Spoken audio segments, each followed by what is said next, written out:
There we go. We are back again, and to talk more college football, we have Prodigal Sons returning home. Rich Rodriguez back at the West Virginia. I know we will talk about that because Brett Rollins, who joins me every week, obviously a West Virginia native, West Virginia diehard fan. So we'll talk about that. But I think the bigger story before we get to Rhett Lashley. Rhett Lashley's joining us in a little bit, which is cool. How did SMU get here? I think is an awesome story, just like we did with yesterday with Spencer Danielson and Boise State. Love to know his thoughts on how we got here with SMU. But Bill Belichick, Brent, I want to know right now, does this work? Is this something you're supporting? Is this something that excites you? Or are you like, heck, nah, bro, this is awful? No, I don't think it works. Not at all. Why?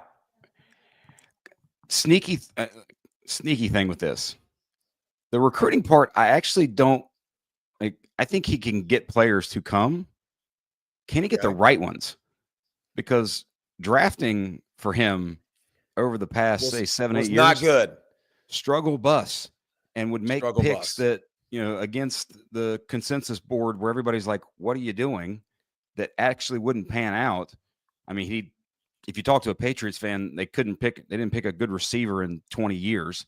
I worry about that more so than now, can somebody else go get the players and then he coach them and turn them into a, at least winning solid program? Yes. But I have so many questions with all of this. Well, let me give you some answers. Okay, let's go. So here's my thing. He's 72. Mac Brown was 73. The game's not getting any younger. Obviously, it's staying the same. He's getting older, so obviously there's something to do with that. That's strange. I'm kind of weird. He's like 20-something wins away from being the NFL winningest coach, which I kind of 26 thought regular season, 14 overall. Yes, I looked at that. So I think that mattered to him.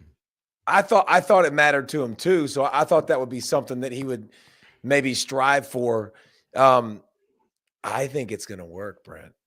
I think there's something about this. Okay, so here's the thing. So here's to me why I think Bill Belichick can work. One, colleges are ran more like the NFL now, and they're about to institute, basically the salary caps and contracts. That's coming into college football this offseason, February-ish. We'll start to hear more about that. So he knows how to do the business side of the deal, which I think is really, really good. Do you think there's a better defensive mind in the history of the game? Absolutely not. Like, mastermind. Your quarterback play from NFL to college is a severe drop-off, a drop-off of a cliff. So do I think he can come up with stuff that can fool quarterbacks? Absolutely. Do I think he's an unbelievable defensive mind? Absolutely. So that's another reason why I think it could possibly work. His son coaches as a defensive coordinator for Washington. Nick Saban's one of his best friends. Like, he knows what's going on in college ball right now. Like, he's not, he knows the schedule. He knows what's going to go into it. I think it'll be ran more like a business, but NIL in North Carolina is good. The money will be there. The spotlight won't be there, which is interesting enough. Bill started to do TV, which I think I thought that was the strangest thing ever. A lot of TV, and I didn't think he would ever like TV, and now he's doing it. So I actually think this could work. I think it could be good. So I thought you'd be on the other side. You are the logical, the smart, the think things through. Like, impulsively, I feel like there's a lot of things that I feel like could be really good about it. Well, the coaching point that you make is a very salient and great point, because when we think about even picking games now at the college level, for example, is anyone doubting Kirby Smart right now in Georgia, even though they're going to potentially likely going to their backup quarterback? No, because they're counting on the coach part. And even in college basketball, hey, I'm picking Michigan State to win in round 1 because Tom Izzo. Yeah, they might even win 2 rounds. I have no idea who any other players are, but I'm going to pick 2 rounds because that's what Tom Izzo does. So that part of it, I think, matters. The part you brought about his son, Is it his son and his sort of posse in a way that come with him, with McDaniels, Matt Patricia, Joe Judge, the likes, those guys? Because if those guys don't come, who's coming to help coach? Because you got this takes a mountain of a staff. Yeah. So and the staffs. This is a big rule change too, and we'll dive into some of these rule changes in one of our shows in the future. But like, there are unlimited coaches now.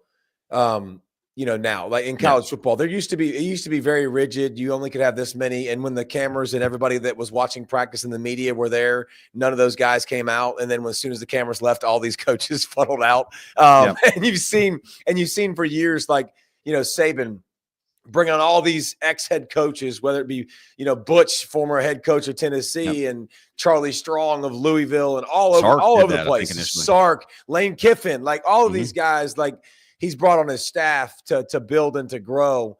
So I think that's interesting because you get unlimited now resources. It's still got to be approved by the board.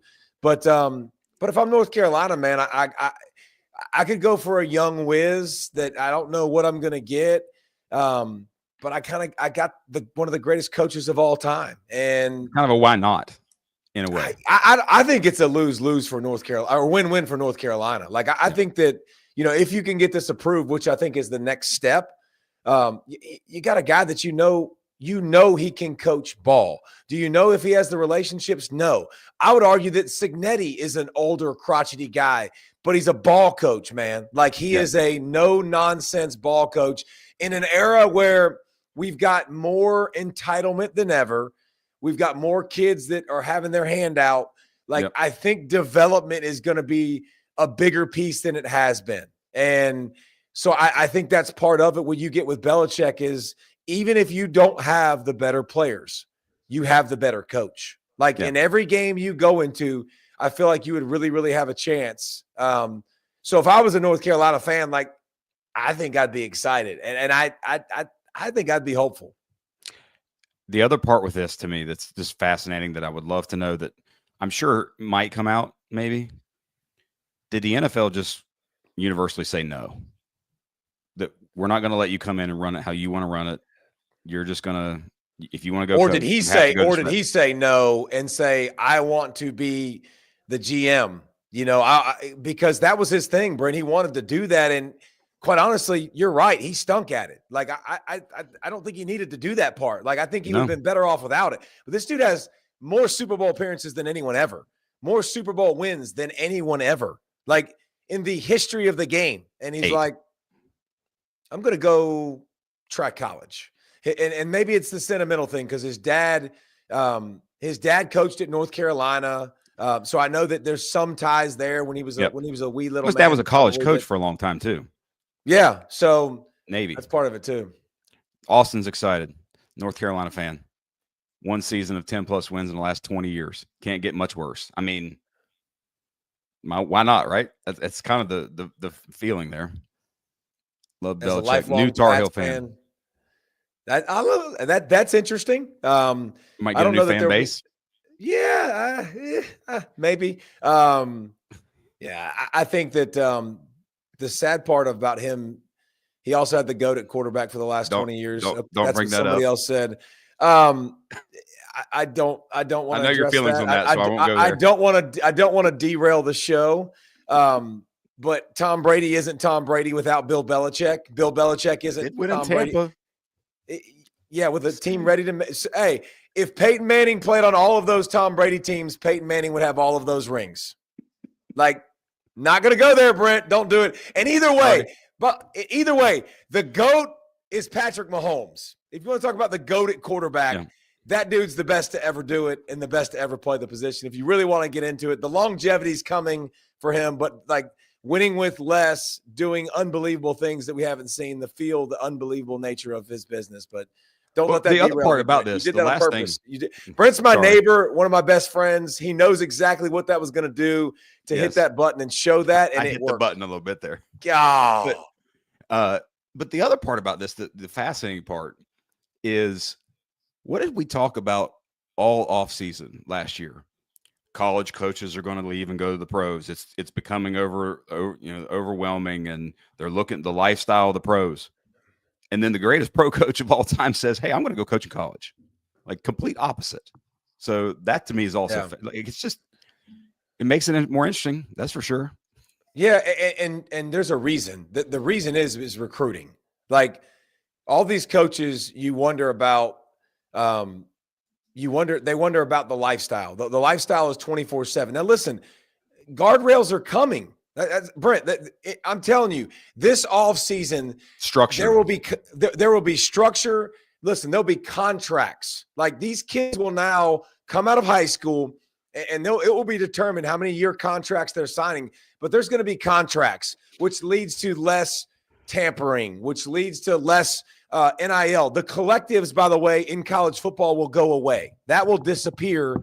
There will be punishments probably for people that dabble in that. Like there's so much that's going to change. And I don't think we're ready yet for AFC, NFC with Big Ten and SEC because of the other sports. The reason it hasn't changed is because the other sports are still involved. You've still got basketball. You've still got baseball. You've still got other things, I think, that stop the total fragmentation of this, of getting off and derailing.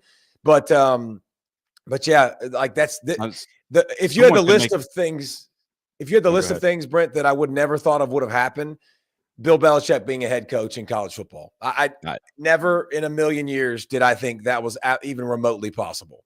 Some might say he actually is a very good recruiter, given who he hangs out with and his current significant other person.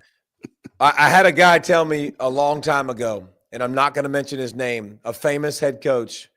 I was like, how do you know if somebody on your staff is a really, really good recruiter? He said, I look at his wife.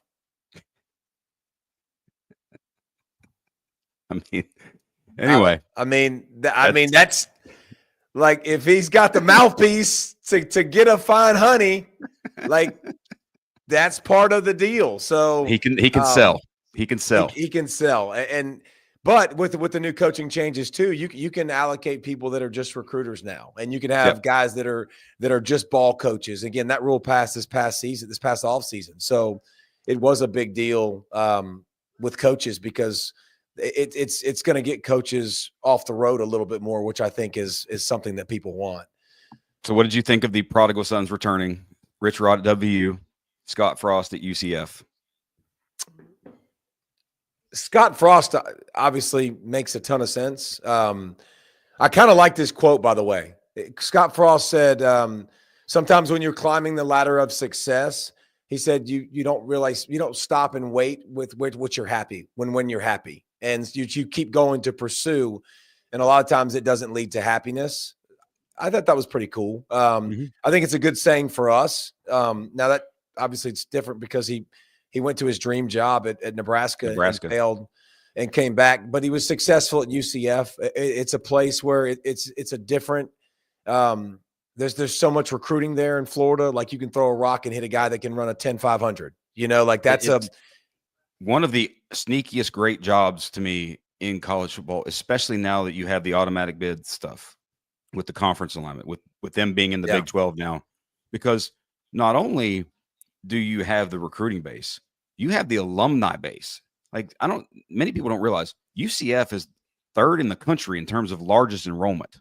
It's like 70,000 undergrads. Number one, by the way, is Arizona State.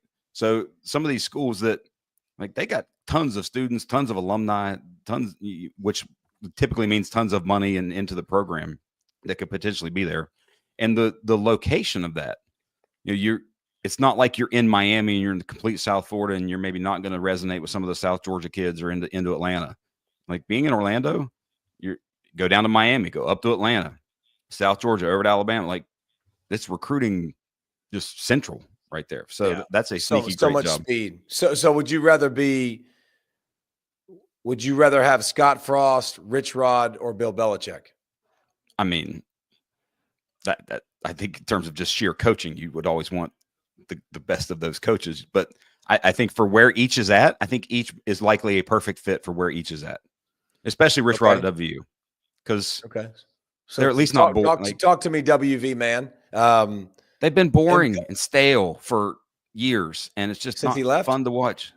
Basically, well, no, Holgerson was awesome for for a few years there, and brought a lot of at Yeah, least Dana was fun and good. energy. Like you had the Geno year, a couple years with him and Tavon and Stedman Bailey, but it's just gotten to the point where, especially with West Virginia being in the Big 12, where you don't play the Syracuses, you don't play the Virginia Techs and Pitts consistently. You got this kind of meh football plus the non-traditional rivals. It just makes it very uninteresting, and that I'd rather watch interesting football. Rich Rod was so cutting edge, and he was so ahead of his time with the spread. Like nowadays, the guys he had, it wouldn't be the same. But he was so far ahead of the curve. Interested to see him, how he evolves and how he changes. He had a quote the other day, by the way. I don't know why I'm thinking of all these freaking quotes. But he had a quote the other day that like experience is good if you learn from it and if you continue to evolve and to continue to change. And so I thought that was a pretty cool note from Rich Rod. Still not going to let him forget the 2007 game against Pitt, though. That one still stinks. Wasn't that McAfee's fault or no? It was a lot. They played very tight in that game. Very tight in that game. Too tight for your liking. Hey, how about somebody who doesn't play tight? No. How about gas, Rhett no Lashley? brakes. Yeah, my boy Rhett does not play tight. Rhett, first I want to know. Known you for a number of years. I want to know what Saturday felt like and how much sleep you got, like knowing like what y'all had got to and where you were at, like confidence level and all that. Like how I saw how intense you were on the sidelines. Like, is that how you were all night? Was your poor wife like, was everything tense and tight, or were you like, what the heck, let it rip and we can't control it? How were you? I was good. Saturday was wild. I got sick Friday afternoon. So Friday night at the hotel, I was in bed and I slept in Saturday. I got up, went to our walkthrough at like 11, got a shot from the doc and went back to bed till 4. So I just laid in bed. I don't ever get sick, but it hit me. But good Lord took care of me. About 5:30 when we got on the bus to go to the stadium, I got good enough to go. And so, no, I was relaxed. I was confident. Our team's been great all year. They show up, they play hard.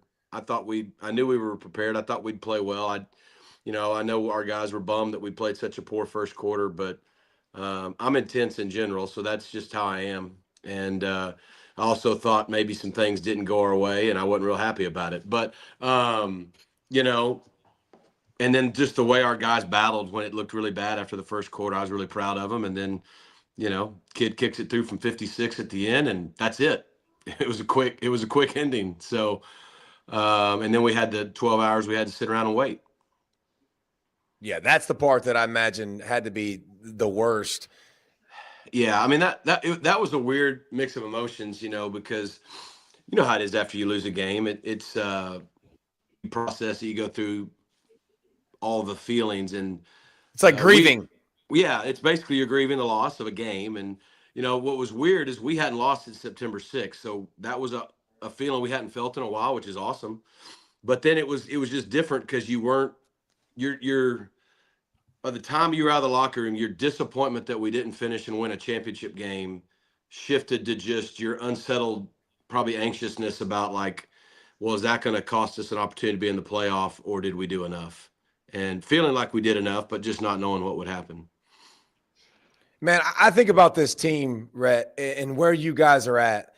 Like a couple years ago, you guys were looking for a conference, and you guys got a proud history. And there's a lot of people that went to your school, that love your school, a lot of successful people that basically laid a foundation and laid a groundwork that said, we're not going to accept this. And you guys might not be in the college football playoff without a lot of those guys getting together in a room and coming up with money to join the ACC. And y'all took sanctions and penalties and gave away like $200 million to get this daggum opportunity. Like how cool is that? The people at your university that had your back, that gave you an opportunity to do this. Yeah, it's special, the commitment here and just the alignment, everybody wanting us to be great at football again.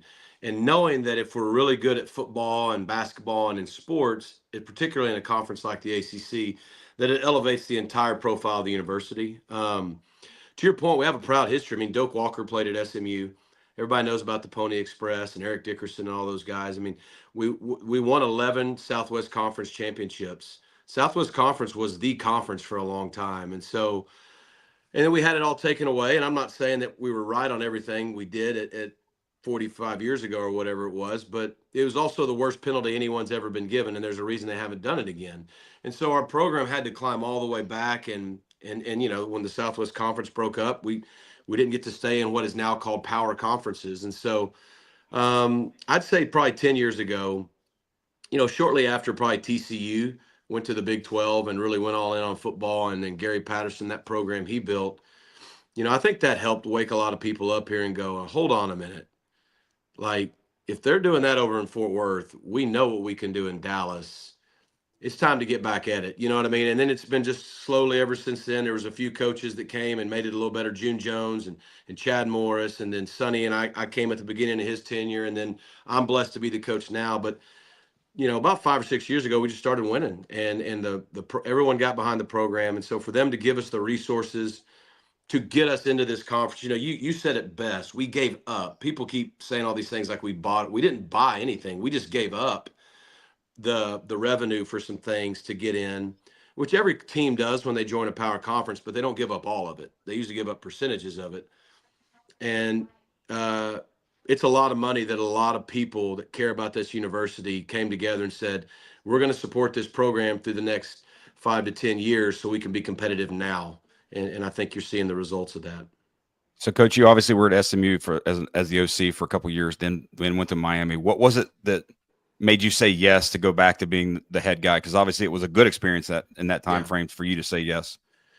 Yeah, you know, when I came here with Sonny, our first year we went 5-7, and then the second year we got a quarterback named Shane Bichelle, was pretty good, and we went 10-2, and it was the first time that we had won 10 games since 1982-3, somewhere in there, and it was the first time SMU had been ranked since like 86. I mean, and so we saw what had started to happen. The city was starting to get connected then, the Triple D, Dallas, all the stuff that we use in branding was starting to happen. And I got the Miami opportunity, but I had been here just enough to see what could be and kind of be a part of that beginning. And we really liked it here. I mean, I'm from Arkansas, 5-6 hours away. So Dallas is a good fit for us. And so, you know, go down to Miami, and 2 years later when Sonny left and the job was coming open, I felt like I was ready, but, you know, I didn't have to be a head coach if it wasn't the right fit. But this felt right, and my family would be excited about it. And just knowing that the commitment was there, but knowing what could be, knowing if we ever got in a power conference, knowing we could win, knowing the next step was to win a championship and that we were going to have the support and all the things we now have. That's what excited me. You know, now 3 years in, we've done it pretty quick, and that's pretty special. Well, and it's got to excite you to watch Mr. Jennings run around, because he's fun to watch, man. He really is. Dude's electric. I wouldn't want to chase his little bitty behind. And then obviously with the wrinkles that you guys throw in, but I find this very interesting, Rhett. Kevin Jennings coming out of high school, he was ranked the 1,535th player in the country. 1,500. So he was highly ranked. So you are a genius, because you knew you beat out Lamar and Missouri State and Sam Houston. It's like, for a kid that obviously since he's taken over, but beside the Clemson game, that's the first loss. But so much excitement, so much fun. Like, how did he become the kid we see now in your system? And tell us some things about him that we might not know. I mean, isn't that what's great about college football? You just rattled off he was the 1,500 and whatever. And, you know, right now he's one of the best quarterbacks in the country. And everybody knows who he is now. You know, I'm just fortunate. Like I said, good Lord had me in the right place at the right time. I'd gotten the job, only had it for like a week, maybe 10 days. I can't remember. It's all a blur. But it was like the first game I went to after I got hired around December 1st. It was probably around this time, around December 10th, 11th. And, you know, South Oak Cliff had just beaten Aledo in the second round of the playoffs, which Aledo wins, like they've won like 11 or 15 state titles. Well, South Oak Cliff had just beaten him. It was a big deal right when I got hired. And everyone started to talk, this might be a DISD school that can win a state championship. Well, there hadn't been a DISD, Dallas Independent School District school, win one in 60 years.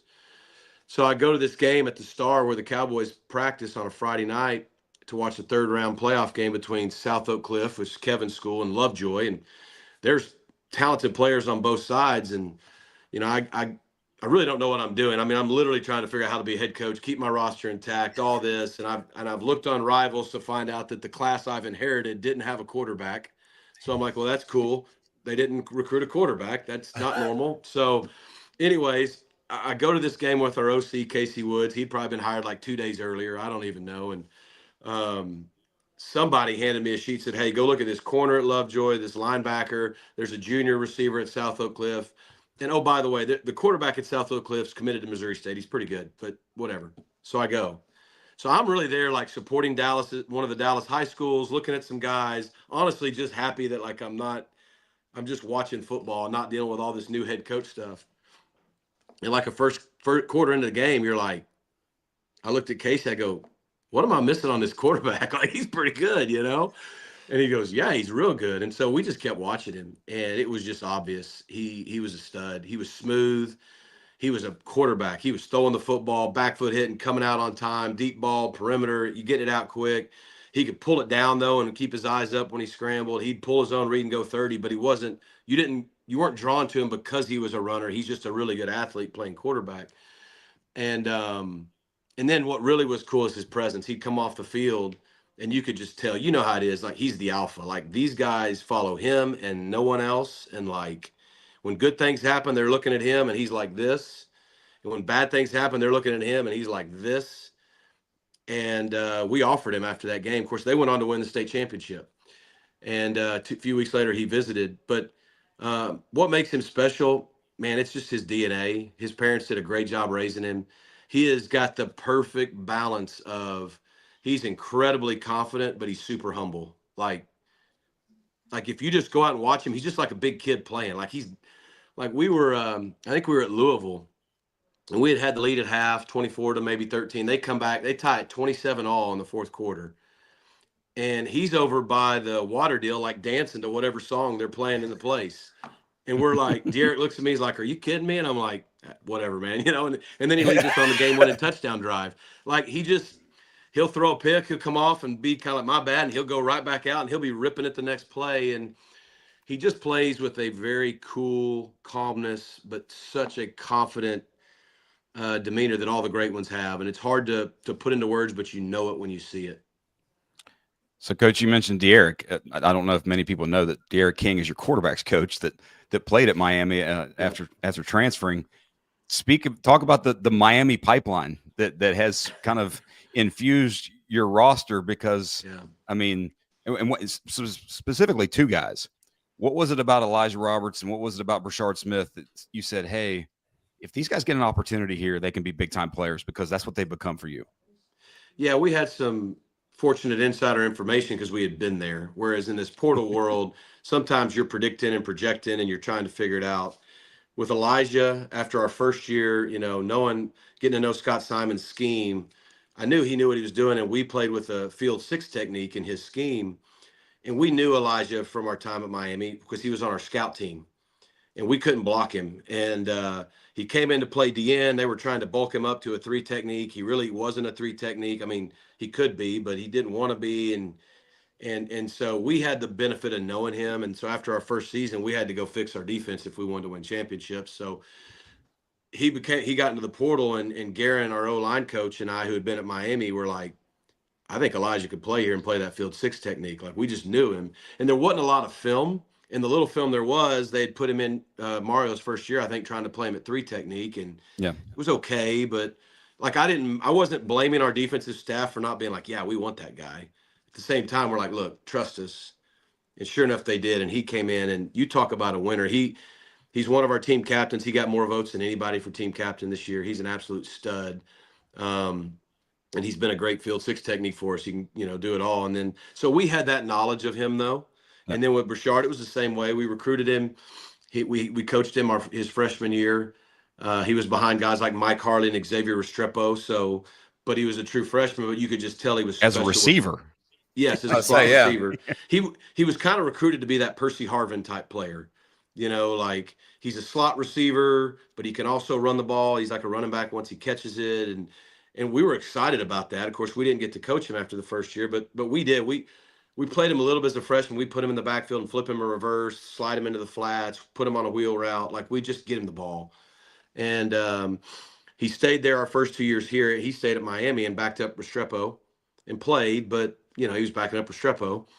And so when he goes into the portal, we had about 6 or 7 Miami guys on the team by that point. That our coach Bouchard wants to come, and we're like, well, that's great, but every one of our receivers are coming back, like literally every one of them. Roderick Daniels Jr., at the time Jake Bailey, who's now been out for the year, but like our top 2 slot, like, we definitely want Bouchard, but we don't have a spot, and we don't want to ruin our culture here by bringing him in and ticking off all the wideouts. And so we didn't like say no. We just told him we didn't have a spot for a few weeks, which was weird because we knew how good he was. But Coach Cooper, our running backs coach, finally, he just kept saying every day, like, Bouchard still wants to come. And I'm like, I know, but like, where we, and our receivers coach who had been at Miami, he's like, I love Bouchard, but like, where are we going to, and I've told this before, we were watching the Chiefs because Rashee Rice was playing as a rookie and had played for us. And this Isaiah Pacheco's running all over the place, catching the ball out of the backfield, just a real versatile player. And I text Coop and I'm like, hey, how much does Bouchard weigh? And he texts me back, and we realized he only weighs 10 pounds less than Pacheco. And we were like, could he play running back? He says, let me ask him. He said, hey, you want to come play running back? He's like, yeah. And here he comes. And we didn't really know. We just knew he was a really good player with the ball in his hands. And after the first spring, our defensive staff just said, yeah, that guy's different. That's awesome. That's cool. How do you, Rhett, like, the game's changed so much over the years, and you've been in it for a long time. How do you manage the portal situation? How do you, I know parameters are coming. Thank God. Like, thank God soon we're going to have something. Yeah. I mean, you're right. But like, how do, give people an idea of, like, you used to be able to like recruit and be, I can exhale. Like, this is so awesome. I can chill, spend some time with my family. And now all of a sudden your guys are getting recruited like crazy off of and you got to re-recruit your guys. Like, talk about how you got to build a team now and how frustrating it can be and the challenges that come with it, man. Yeah. The old saying, you got to worry about the ones that want to be here and not the ones that don't. That's hard to do though as a coach, but you have to. And yeah, it's challenging because you're no longer just recruiting high school kids or some junior college kids. You're also recruiting transfers, and you're also recruiting your own roster. And you're not just doing it like one time a year. You're doing it all the time. Like, you're doing it all the time. And it is what it is. I mean, people are constantly calling people on your team and offering them how much it's going to take to get you to leave. And so it, in a lot of ways, that all is different. It's changed. It's crazy. It's chaotic. There's not a lot of stability, So how do you build this then? How do you bring them together when you get I'll give you this, I'll give you this. Yeah. So, but what's crazy is different as everything is, still the secret sauce hasn't changed. Because even think when you played and when we were playing, like, and then once you signed, you really couldn't leave, and so you didn't think about it because you couldn't. Think about your coaches that you appreciated the most were the ones that had a relationship with you and you knew they cared about you. And so they could coach you hard. They could be demanding on you. They could hold you accountable if you knew they cared about you. But if you didn't know they cared about you, maybe you respected them back then because they were coached, but it ain't like that anymore. And so the whole, like, you still got to have great relationships, and it's all about that with your players and your staff. Have a healthy staff so your team can do that. And you got to bring in the right ones. That hasn't changed. Now, I'll say this. It doesn't matter. We've been blessed the last 2 years. I think we're 22-5. We've won. I don't know what it would be like if you're not winning. I can't imagine. Yeah. Because when you're winning, guys buy into what you're doing. They buy into the culture. They buy into the program. And our guys we have a special group that has won 11 last year and now 11 this year. But, like, let's say we're 6-6. Last year we won a conference championship and we were going to the ACC and getting a new facility. That sure helps you keep guys on your team. And they were happy. Our guys are happy. We built a good culture because of the relationships. This year we go to the ACC, we win. Okay, we're in the playoff. That helps. But, like, if you're not doing that, it's a challenge and still a challenge, and you are doing that. So they have to have relationships. They have to trust you. You have to know them. And you also have to resign yourself to the fact that some guys are just going to leave if they're not playing enough, or if they're unhappy, or in the worst case, they want to be there, but the people that kind of dictate what they do don't want them to be there. So it's unique, but I think at the end of the day, the only way to do it is to do what we love to do. It's care about the guys, build relationship, gain their trust. They know we care about them, so we can go through those times together. So, Coach, you had one of those Murphy's Law type games at Duke with the turnovers, and outside of learning that Jafari Harvey can jump like a madman and get up and block a kick, what did you learn about your team in that game specifically that kind of helped you finish things out? What I learned, we do have a mature team, and we're blessed from the guys that came back from last year's team. What I learned is we do have a resilient bunch who, one, they believe they're going to win every game, and they're going to keep playing with the thought that we're going to win. Like they do. Now that obviously, like last week, that doesn't always happen, but you saw how they fought at the end. Like they fully knew we were going to come back and win that game. So they've created that habit and that togetherness and resiliency. I think the cool part was, and to David's point, we're a true team, and the kids deserve the credit. Like they love each other. They play for each other. OD teams, like they compete with each other, not against each other. And that's a fine line. And so like in that game, I mean, we were a turnover machine on offense. I mean, Kevin turned it over 5 times. I've never seen anything like it. I mean, at 5th or 6th time, I think I probably said on the headset, he turned it over again. Like and at some point you're like, we're just not going to win tonight. Like we have given this game away, and I don't know how to make it stop other than for it to end. You know what I mean? And so, in all 6 turnovers, they scored 0 points off those turnovers.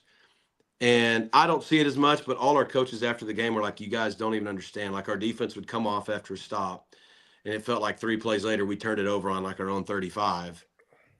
And the defense just grabbed their helmet and run right out there. They didn't gripe. They didn't go, come on, Kev, come on off. You guys get it together. They weren't. They were pissed. They were pissed. They just didn't do it. Huddle. Yeah, they weren't coming over to the offensive huddle. Go, how about you guys figure it out? None of that. They just went out and played. And when it looked like they were about to kick the game winner, they just executed kind of a desperate situation block we had. And they just played. And so they have that, and they did that the other night. They weren't pointing fingers. We put our defense in a lot of bad positions in the first quarter, and they scored 21 points because of it. And our defense never flinched, and our offense kept playing. And so they've just had a real resiliency together, and that's what we learned that day at Duke. Well, and no matter what the situation, they're going to fight. Yeah, and I love the way y'all responded last week, because that same thing could have happened. And strip sack, and they still score touchdown with a guy downfield. By the way, that rule. 2 guys downfield. Yeah, two linemen downfield. We talked about it on the show. Don't you worry. But the team fought back, and 17 unanswered in the fourth quarter to be right there. What's the first thing? What's the first thing that stood out? And I'll let you get out of here because I know you got better things to do than hang out with us. What's the first thing that popped off the tape when you saw Penn State? Their speed. You're from the SEC country. I grew up in SEC country. I play in ACC country. Like, their speed in the South. A lot of times you kind of look at Big Ten teams and go, okay, they're big, they're physical, but they're not as fast. That ain't the case with this Penn State defense now. They can roll. Like they got a lottery pick, a top 10 pick at defensive end. They got experienced D tackles. They got backers that can run. They got 2 really good safeties. But their whole team speed on defense, you'll watch the film against an Oregon offense or an Ohio State offense that has speed, and those offenses don't look fast because the defense is just as fast. And so from an offensive standpoint, that's what stood out to me about their defense. They can run. They can really, really run at every position. And then offensively, I mean, they got maybe have the best player. Their tight end is unbelievable. And big-time quarterback. He's not a tight end. He's a quarterback. He's a running back. He's a receiver. And that's why he may be the best player in the country. Like, there's not a matchup in man. There's not a zone. There's not a triangle and 2. There's nothing you can do to feel good about covering that dude. And again, you don't even know where he's going to line up. And, they got a big O-line. They got 2 really good backs, good receivers, an experienced quarterback, and an incredible play caller. Like, they're very multiple. They do a lot to stress you. So that's before you even talk about 106,000 at Beaver Stadium. So Yeah, that's what stands out. They're really Hey, good. what do you do for the weather, Rhett? Lone Star Dog asked, like, weather concerns. Obviously, it's pretty gorgeous where you're at, and how do you prepare for that? We're fortunate, Lone Star Dog. Last week we played in Charlotte where it was cold. Well, we had 2 days last week. We go in the mornings, so we're usually on the practice field by 8:15, and we had 2 mornings last week that were in the high 30s. So we went outside and practiced, and we're lucky tomorrow morning we're going outside. It's going to be 40, 41 at 8 o'clock, and so we're getting enough this time of year. And we do have a noon kick, so even if it's 30, 35, 40, it's going to be in the day with the sun out, hopefully. That's the best we can do. I don't think the cold weather bothered our guys in Charlotte. We didn't play well at times, but I don't think that was it. And it's a great question. If we were playing in South Florida, we'd probably be going in the indoor tomorrow, but we're not. So we're going to go outside. Well, Coach, you've been first class for a long time. Always respected you and the way you carry yourself, and there's not a surprise why you guys are here. But we appreciate your time. Now get back to your family and the important things, and we'll holler at you again soon. Yeah, I appreciate it. Thanks for having me on.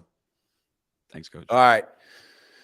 Well, that's you can tell, man. Like easy to cheer for, easy to root for. SMU, and I can't stress enough, Brent. Like, they got passed over by Houston. SMU got passed over by Houston to join the Big 12. Big 12. Like, SMU had no home, no way to get to a conference, no way and no path to get to this point, except for they got their dudes in a room that back them that are dudes, by the way, like Clark or the Chiefs owner Clark Hunt and company. I would say dudes with some pockets with some coin, and they gathered up like $15 billion, like this, which is underneath the worth of people, which is underneath the cushions with where they're from, and literally they raised $100 million in 5 days. They joined the ACC, SMU did, and by joining the ACC, they got the credibility, they got the automatic bid. They had access to Miami players because those guys will come play in the ACC. They're not going to play in the AAC probably. But Right. That's why SMU is here, because their boosters cared enough about their team to take a hit to join the ACC, a $200 million hit that has said, we'll take care of this. And because of that gamble and getting a coach like Rhett, now they're in the college football playoff. It's amazing to read his story, too, because obviously he was very much tied to Gus Malzahn playing for him in high school. But he stepped away from coaching for a couple years and then got back into it, wanted the itch to get back into it. I was going to ask you, too, and I don't know if you realize this. Do you know where he played high school football? The name of his high school? No. Shiloh. But not Shiloh Generals. Not that it was Shiloh Christian School. Not my Shiloh, because we're about the same age. So that would have been kind of dope if he was on my squad, because we could have used a quarterback.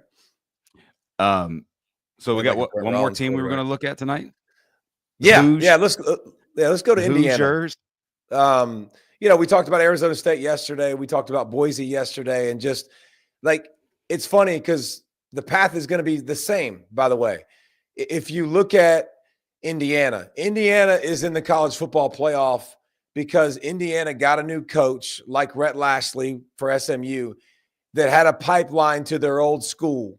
And they brought in a bunch of guys from their old school. That is absolutely why Cignetti and company is here. The schedule was favorable, yes. But to bring in 13 James Madison kids that he knew intimately, like Rhett Lashley was talking about, he knew what they could do, what they couldn't do. He knew what they needed on their squad, and he infused it together, came over, built the right mindset, had the right dudes, and next thing you know, you look up and they're extremely successful. So that's honestly, Brent, it's the same type of formula. Yeah, very much so. And Coach Cignetti's record as a head coach, yes, I did Google it, Coach. It is 130 and 36, which, and many people probably don't realize that. One, by the way, he played at West Virginia. He was a quarterback at West Virginia. Two, he was on Nick Saban's initial staff at Alabama, and one of the chief responsible guys for getting Julio Jones and that sort of the starting of Alabama before he went to Indiana, University of Pennsylvania, and then Elon, and then James Madison. But it's the guys from James Madison, and then it's you always got to have the signal caller. Getting Curtis Rourke from Ohio, who played over 2,000 snaps already, and had over 1,000, almost 1,000 dropbacks already. That kind of makes it. And Brent, you just nailed the biggest point of Cignetti. And he said this. This was his big, like, he wasn't going after blue chip guys. Like, they weren't going after the same guys that a lot of these major programs are going after. He said, I wanted guys with multiple years of experience, because when you've played for several years, you play faster. You're faster than you are. Mm-hmm. You've seen it. You've done it. You know what it looks like. So that was a big deal, because when he got the job, he had 19 players in the portal. Like, he had 13 starters in the portal, and they had 30 transfers and 54 newcomers to Indiana. But guess what they had in common? You talked about Rourke, MAC Player of the Year, leading wide receiver, Elijah Surratt. Where's he from? Yep. James Madison, transfer. Leading running back, Justice Ellison. Where's he from? Wake Forest. I wrote all this stuff down, so if you want to ask me all of them, I got them. Well, good. You got it all. How about the best quarterback, D'Angelo Pons? He was also a James Madison guy. A freshman All-American at James Madison. Like, he knew exactly what he was. Their best D lineman, Mikhail Kamara, number 6, who's an absolute freak animal, led the Big Ten in sacks. Well, at JMU, he had 7.5 sacks. He knew exactly what he was getting. So now here's the thing moving forward, Brent. I'll ask you this. Rhett Lashley said something low-key that was really, really important that I don't think a lot of people picked up on, that you need to make sure you listen to. He said, we knew what kind of guy they were. That's transfer portal. You don't know those kids all the time, and you don't know why they went in the transfer portal. But if you know what kind of kid they are, you know what kind of heart they have, you know what kind of work ethic they have, you're way more likely to succeed. So you're not going to have that at JMU anymore. You're not going to have that at Miami. The years go by and the relationships. So FSU comes to mind, like 1 year away from that. So is this a sustainable model, or do you think high school recruiting still has to be the main model? It has to be. But it also, if you get the right quarterback, like that kind of solves, coach and quarterback kind of solves a lot of those problems. But I think one of the things that, if you look at Indiana's defense, you talked about the experience, but also the fact that you don't really see minuses. They have 0 players, by the way, who have a PFF grade less than 60. So 60 is kind of the baseline. You have 0 who have less than that. So it's all at least average to then above average and or elite players. And when you minimize the minuses, you minimize the inconsistencies of a team. Now, one thing you talked about was their schedule. I think this is something that conferences are going to have to do, because in actuality, they played what could have been a good schedule, because you had Michigan, you had Washington, you had the 2 teams that were in the national championship game a year ago, but they fell off the cliff from there. So I think conferences are going to have to, much like the NFL, give you a first place schedule or a last place type schedule thing year in, year out, where that changes. I think that could be something that you see moving forward. Yeah, and when you watch Indiana, when they play on schedule, like, they're really good, and their system is good, their players are good. The upper elite players they don't have, and that's probably the thing that will be interesting to watch against Notre Dame. Do they get beat up? Do they get exposed, or can they stay in rhythm and stay on schedule? Because when they stay in rhythm, and listen, plus 15 on the turnover margin, number 1 in the country. Like, that's not a surprise. It's one of the best, and there's a reason when you don't turn the football over, good things happen. But not having those minuses, I think, are right. But I still think the high school recruiting is the lifeline to your program. Those guys, being able to bring them in and develop them, is so huge. And it's been honestly the only way to do it. The greatest teams in all of college football had elite high school recruiting. It's just it. Like, yes, you can Google it. Like, Google it, and that was the ticket, right, Joe?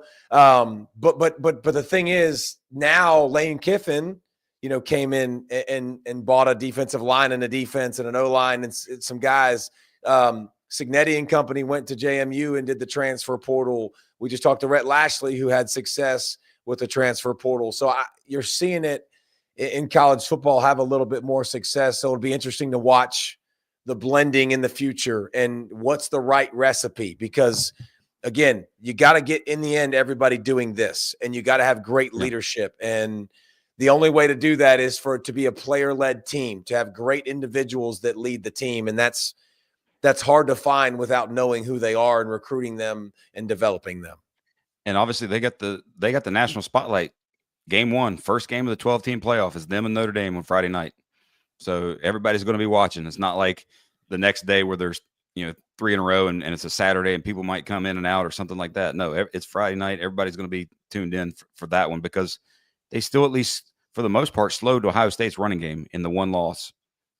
Notre Dame is obviously a run-heavy team. Isn't it fair to say that everybody slowed Ohio State's running game? I mean, pretty much. I think you're right. I mean, I think you're right. And somebody asked me today, Ohio State versus Tennessee, and my answer was, if Ohio State doesn't play aggressive or plays like they did against Michigan from a play calling standpoint, Tennessee beats them. Yeah. Well, the cool thing is we still got some more time. Look at that next week. And get to look at that next week. We'll get that next week. We'll do some film, which would be cool. Brent can bring some more PFF grades like he just broke out with Indiana. I like that. I like hearing that kind of stuff, because I think it's kind of cool, because you see the metrics and the numbers, and a lot of times you watch the tape, and it's really cool to put them together, and to see the weaknesses. But we are here. We're on the precipice. We'll get back at it next week. We got Dan Lanning. I screwed that up. My apologies to all. I was texting back and forth with Dan, and Dan, we agreed to have him on at 9:30, and I just assumed 9:30 p.m. because that's 6:30 West Coast. Dan meant 9:30 a.m. So he called me this morning, and I was like, oh, crud. Which means he was up and at him, by the way, at 6:30 a.m. Oh, and that's not a shock. That's not a shock at all with Dan. I mean, he's an absolute psycho. And you know me, I mean that in the greatest compliment possible. Like, mastermind, and just done such a great job of taking over and leading Oregon. So we'll get him on as well. Maybe some other coaches, but we appreciate y'all as always joining us, liking our stuff, continuing to watch it, and we'll keep putting out football, because football, specifically college football, is the greatest sport on the planet. And it's almost year round. And hey, now we got Rich Rodriguez back at West Virginia, Scott Frost at UCF, and Bill Belichick going to North Carolina. So we live in a crazy time in a crazy world. So appreciate y'all.